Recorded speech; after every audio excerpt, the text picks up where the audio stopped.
Tony, thanks for coming on the Ceres podcast today. Nice to see you, Stelios. So just tell us a little bit about Copper and Ink and what type of restaurant it is. So Copper and Ink's a really small local restaurant in the heart of Blackheath in southeast London. It was my wife, Becky, and my idea to open up something that really celebrated seasonal produce in a modern European style and really was accessible to everybody. So we offer a 5-course taster menu, but we cap it at 40 quid. Most of our main courses are around 18 to 20 quid. And we're very much a relaxed and formal dining. So no dress codes, no airs and graces. It's more about just allowing people to come in and enjoy good food, whoever you are, whenever you want to. It doesn't have to be a special occasion. And how many covers have you got there? So we have 80 covers. Okay. Spread across 2 floors. We tend to have anything from 4 to 5 chefs on any one shift, and anything from 3 to 8 front of house staff. So it's a decent sized business for a small village. But what we can do is therefore offer a really high quality product, which I think is very important in this current climate. And there's a lot of emphasis on local, sustainable suppliers and so on, isn't there? I've noticed. Absolutely, yeah. I mean, I think the quality of the produce is always what comes first, making sure that there's value in that product as well. But if we can find that locally, ideally sustainably, and if possible, get it from an independent, then we will. So all of our meat comes from a butcher's that are opposite the restaurant, and having that expertise there is great, but also knowing that Dan and his team handpick the meat for us. They know the farms that it comes from. Just means that we get a really much superior product. We work with people like Dandy Honey as well, and getting all these things, just give us nice little stories to go with them. Yeah, and give us a little example of, or a little description of, how was the bookings looking and everything before the sort of pandemic hit? So for us, I guess the week before the pandemic hit, we had about 500 bookings for the week in the diary, which is pretty standard for us. I'd say it's been going up slowly over the course of the year. And things were looking good. We had a Mother's Day where I think we had 110 booked in for lunch, which is huge for us on a Sunday. So it was starting to look very positive. Sadly, no longer. So when the pandemic hit, or let's say the hysteria behind the pandemic, which probably came a bit first, you sort of took the decision to close pretty fast, really. You didn't sort of hang about. What was the decision-making process? Because it must have been difficult. Yeah, it was a very difficult decision for Becky and I to make, and not something we took lightly. We did see a drop of bookings almost immediately, both on Boris Johnson announcing for people to avoid pubs and restaurants. But in the great scheme of things, I don't think it was such a reduction that we felt that if we continued to open, we wouldn't be able to pay the bills. I think for us, it was the instruction from a scientific expert that was the right thing to do. I don't have a medical degree, so for me to make the judgment that actually being open is the better thing just seemed a bit nonsensical. And what we wanted to do is protect our guests and our staff's health, and hope that we could, stop this spread of coronavirus quicker, which hopefully, if everybody does the same, means that we can bounce back and reopen our doors sooner. Yeah. So it was very much based on the health of our staff, really more than anything else. And we spent a few days calling all of our guests for the week and telling them that we'd made that decision. And I would say 99% of those guests agreed that it was the right decision to make. And I would say quite a few of them said that they were going to contact us over the course of the week to cancel their booking anyway. Okay. So we would have seen more drop-offs. Like I say, not potentially so many that it would have been financially bad to remain open, but I think we just felt we were doing the most appropriate thing for the health of our guests and staff. Yeah, and so all in all, it's about, did you say about a team of 12, give or take, front of house and back of house? So you've not had to let anyone go, or is everyone just sort of like on holiday, or? So we've got 20 staff in total. Oh, okay. And we've kept everyone on for the time being. And really for us, we want to try and keep them all on for the duration of this. The difficulty is because we haven't been given any information from the government as to how we're supported as a business in maintaining the salaries. We can't guarantee to our staff how long we can continue to pay them, certainly at the rate they're expecting. So what we're doing is we're doing daily communications with them, feedback on what we're hearing from the government, what our advisors are telling us, the local council, the banks, the insurance policies and the likes. And the hope is that if the government can provide us some form of financial support in paying the staff's wages, we will obviously take that. And as long as it's financially viable for us to do so, we will continue to pay our staff. We feel that it's our duty of care to look after them and not just abandon them. And we feel that it's our responsibility to try and make sure that they stay fit and healthy throughout this. Whether or not we can do that for a long term is yet to be seen.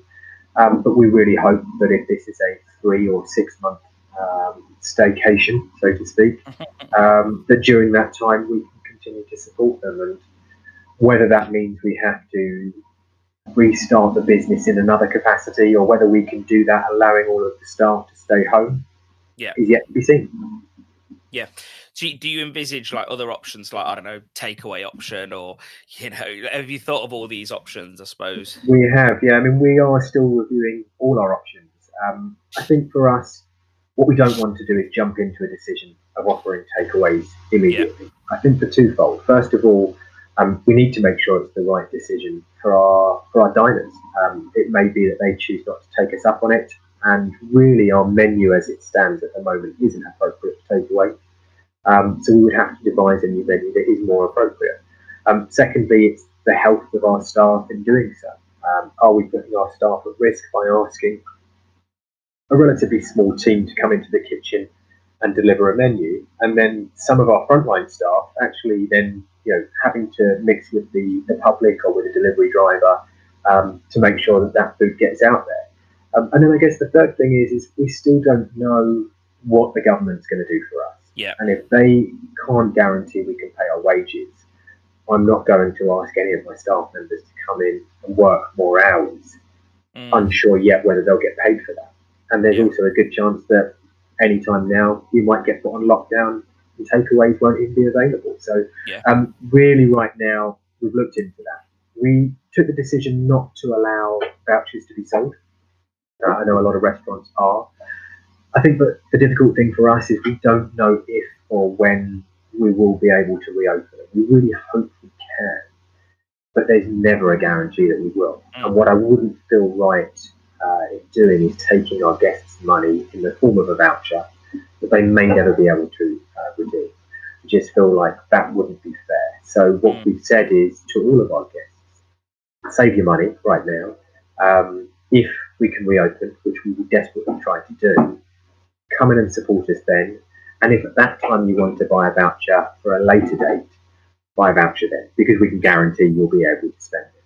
But right now, we'd rather not do that, because it would be awful if we took everyone's money and then we shut our doors. It just seems a bit unfaithful. No, definitely. That's really admirable as well, to be honest. And what are other chefs and restaurateurs, you know, your peers, what are they sort of saying? What's the general feeling there? I think generally what we're seeing in the industry is, you know, I think we all feel quite let down by the government. And I think the difficulty is the government had to act when they did. I don't want to defend anybody, but they did what they felt was best for the general population.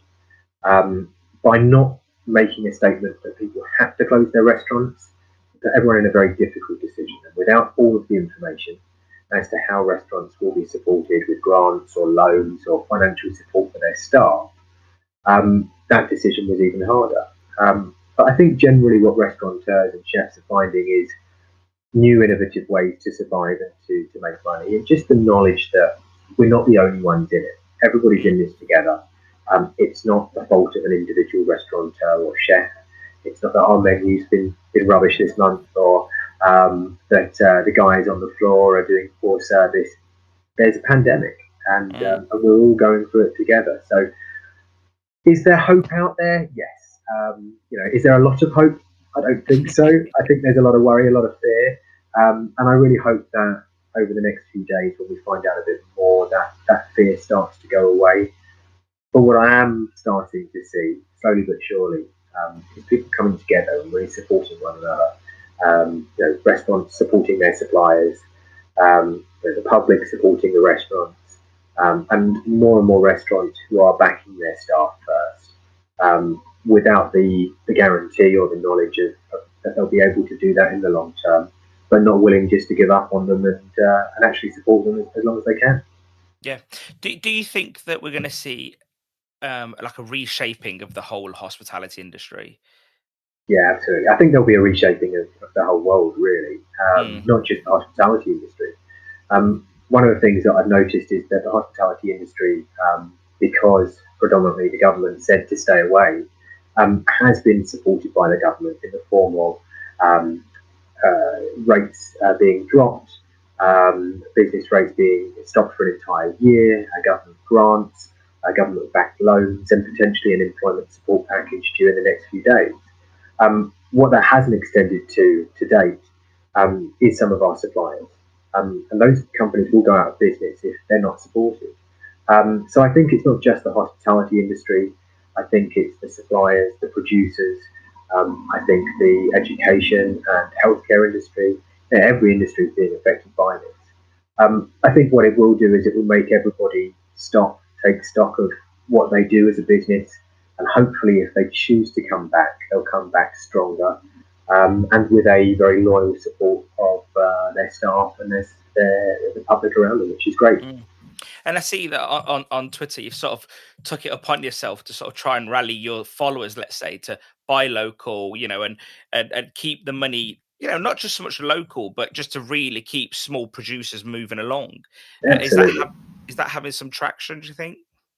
Slowly. Yeah. I mean, I am but one voice, and obviously the more people I can get involved in this, the better. But I think for us, one of the key things about our restaurant is the produce and the people that provide to us that make it what it is. And that goes as far as, the person who creates the artwork for our walls, the upholsterer that covered our chairs, to the people that provide us with our fruit and veg, our meat and fish. And those are the guys that are going to suffer if restaurants stop operating. However, people still need food, and supermarkets, sadly, at the moment, aren't able to provide that. And some people aren't able to go to supermarkets because they're having to self-isolate. So if we have producers out there who have an amazing produce and can send that to people at an affordable price, why not support them? And I had a chat to one of my suppliers, Drew Baker, who was another MasterChef contestant and won back in 2010. And he now has an amazing charcuterie business called Tempest Foods. And I said to him, how are you getting on? And he said, honestly, I'm really worried. He said, we aren't getting grants. Restaurants and shops aren't buying from us anymore. And there's a good chance we'll go out of business. And I said to him, what would you need to survive? And he gave me a figure, a daily figure. And it's not a huge amount of money. And I realised very quickly that if 10 people ordered from him a day, that might keep him in business. Is he going to become a millionaire? No, absolutely not. No, he's not profiteering from this, but it just means that he'll survive another day. And that means his wife and his kids will survive another day, and his business partner and the people that provide to him. And it has a knock-on effect. So Becky and I ordered 50 quid worth of charcuterie. It's a hard life, we have to do it. And I put a tweet out there, and I asked other people to recommend, the suppliers that they like, and realised very quickly that I don't want to go to Sainsbury's or Tesco's. I want to buy from these people and get it delivered to my door. and eat nice food and drink nice wine while I'm stuck at home, locked in for what could be a long period of time. Yeah, if you're going to be locked in, you might as well enjoy it, I suppose. Absolutely. So are you getting cabin fever? What are you doing in the meantime? You know what? I welcome cabin fever. No, maybe not. Becky and I have worked ridiculously hard over the last 15 months to open our restaurant, and a lot of the time we've worked 6 days a week and over 100, 120 hours a week. And a lot of restaurateurs and chefs will recognise that level of effort that you put into your own business. So first of all, the break's actually been quite welcome. I've slept in till 8 o'clock some days, and my sleep is pretty broken because obviously we're very worried about the situation. But what's good is we are busy. First of all, we're focusing on sustaining the business. How can we protect it? How can we protect our staff? So that has been our first priority. We're working on another project that hopefully there'll be a press release on in the next few weeks. But it's a very new, big business going on in East London, another restaurant. So we, in the background, are working on menus and suppliers and staffing and things like that. So this gives me a bit of time to focus on that when I'm not up to my elbows in potatoes to peel and meat to fill it. But I think as well, what we will do is we use this time really for ourselves as individuals. The house will get cleaned and decorated. In fact, my oven has never been cleaner. Becky and I will spend some much needed time together with the dog as well. We'll brush up on our French and Italian, both of which have definitely suffered in previous years. And we may just be able to spend a bit of time relaxing and enjoying it. I've got a wall of cookbooks behind me that I've collected over the years, many of which I've probably barely opened. And I'll work my way through those and through some new records and just try and make the most of it. But I think I always keep myself busy, and I'll try and continue to do so throughout the next few months. You seem like a really positive guy. I find it really infectious. It's what everyone needs, actually, I think. Absolutely. I think I said on Twitter today not to go to bed on an argument and just to try and instill that in everyone's daily life. We're all worried. We're all panicking. But we shouldn't allow that anger to be taken out on anyone else. And what you don't know is what that person is having to deal with behind the scenes, whether they've got elderly family, relatives who might be sick, financial worries or what that might be. And it's not fair to take out your anger on them. And I think treating everyone with a level of respect, and that goes to not stockpiling on toilet rolls or food, and talking to your neighbours and seeing if you can support them. But I think just trying to keep a positive outlook on life is the only thing you can do. There's nothing we can do about coronavirus as an individual, as a chef anyway. But what I can do is try and remain positive, try and do the right thing, and hope that when all of this blows over, that my actions mean that the rest of us can get on and enjoy our lives sooner and in a good way. Yeah, that sounds really admirable, and but we'll leave it there because I know you've got lots of Italian to brush up on and French to brush up on, and some cleaning, of course. But thank you for your time, and really thanks for explaining everything in the situation for us. Thank you, mate. Thank you, Stan. It's lovely to talk to you. Lovely.